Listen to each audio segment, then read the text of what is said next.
foremost, Trump's New York City residence. He lives in the top 3 floors of the Trump Tower here naturally, and it's a gilded and opulent design 3-level penthouse 66 stories high in his skyscraper on Fifth Avenue. Trump can enjoy nearly 11,000 sprawling square feet of living space, and his son Barron reportedly has a floor all to himself. As you might expect, the penthouse is decorated in over-the-top lavish fashion with cathedral ceilings, Corinthian columns, massive sparkling chandeliers, and gold accents throughout. The place just screams luxury, and it was modeled after the Palace of Versailles. Not to mention, it's a piece of pop culture history being featured on Trump's show, The Apprentice. Trump took Forbes on a tour during the last presidential election, boasting that the size was about 33,000 square feet, but he over-exaggerated just a little bit. He had an office on the 26th floor in the building, so living and working here was easy, even a private elevator to reach in. When Trump built the tower in 1983, the landmark skyscraper became one of the most recognizable and greatest in the world. When it was completed, it was the tallest glass building in Manhattan at the time, rising over 600 feet into the city's skyline and sitting on less than an acre of land.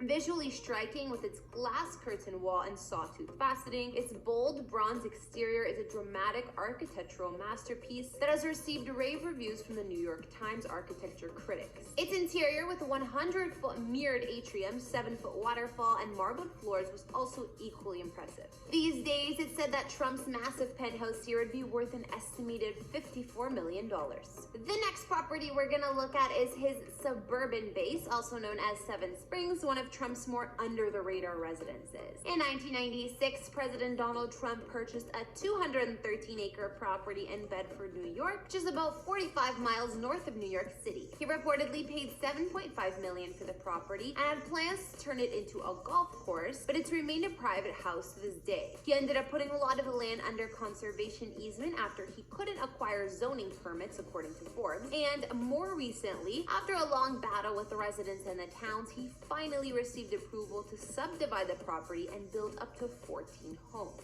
Whether that will actually ever happen is unclear, but the property remains a significant place for the Trump family, said Eric Trump on a recent tour of the 50,000 square foot palatial mansion. And it was the property where the kids spent the summers and weekends.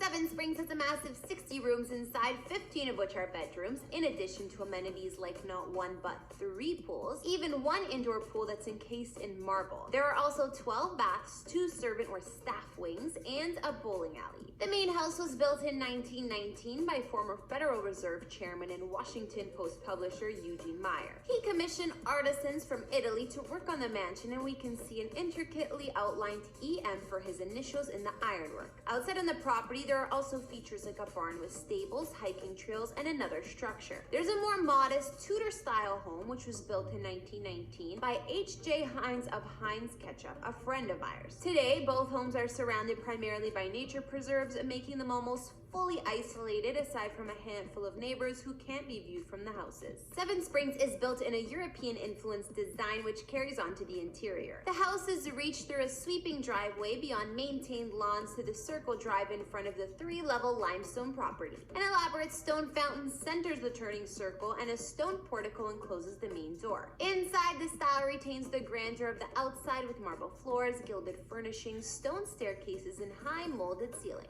The Georgian windows let in a ton of natural light, giving the place an airy feel as well. There are open fireplaces throughout most of the common rooms, including the wood-paneled library, which seems to have kept most of its original design, including the veined wood panels and inset shelves, delicate ceiling plasterwork, and more, along with the addition of some new shimmering gold furnishings. The mansion's current value is more than triple what Trump reportedly paid for it in the 90s, and according to Forbes, it's worth somewhere between $24 to $30 million now.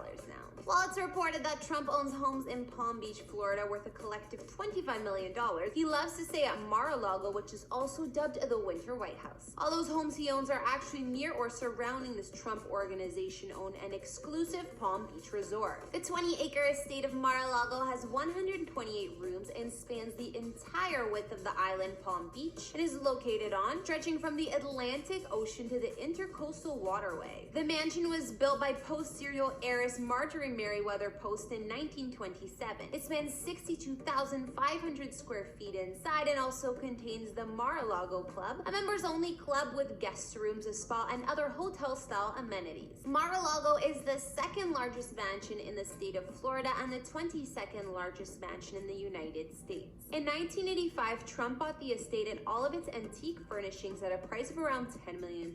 He then turned Mar-a-Lago into a private club in 1995 and built a 20,000 square foot ballroom with $7 million in gold leaf. He also spent $100K on 4 gold-plated sinks. Basically, much like his Fifth Avenue penthouse, there's gold everywhere you look. These days, his family maintains private quarters in a separate closed-off area of the house and grounds. In 2019, Mar-a-Lago became the primary residence for Donald and Melania, who previously listed New York City their main home instead. As I mentioned, this seaside resort is often referred to as the Winter White House, and Trump also hosts a number of high-powered visitors and world leaders here as well. While it serves as the Trump family's playground, it's open to people who purchase a membership at the club. Those who are lucky enough to make it inside are treated to a detailed portico that leads into the main building, which features neo-Gothic accents. Once inside, ornate decor, much like a European palace, awaits, along with pricey antique furniture. The club's main living room features high ceilings and gold-plated designs over every wall. Because of its flat terrain and open-air access, Trump can fly in on his own helicopter if he's not on Air Force One. And if the club's multiple beaches just aren't enough, you can relax by the various pools on the property, just like Trump and his security team apparently do. In 2018, Forbes estimated the value of the estate at around $160 million, having increased greatly over the years thanks to extensive renovations, lavish features, historic background, and more. Okay, so I think I'll bring this house tour to an end here. We've taken a look at 3 of Trump's lavish properties, including the famous Winter White House Mar-a-Lago in Florida, his New York City penthouse, and Seven Springs. After seeing these crazy impressive mansions, which was your fave? What did you think about Trump's ornately decorated residences? Be sure to rate them down in the comments. Also, if you guys want to see our brand new studio tour where I film all of these, we'll link you to my personal channel. I'd love it if you guys like and subscribe. So, Shiro, get off the table, bro. what do I say? I froze. Look who's over on the other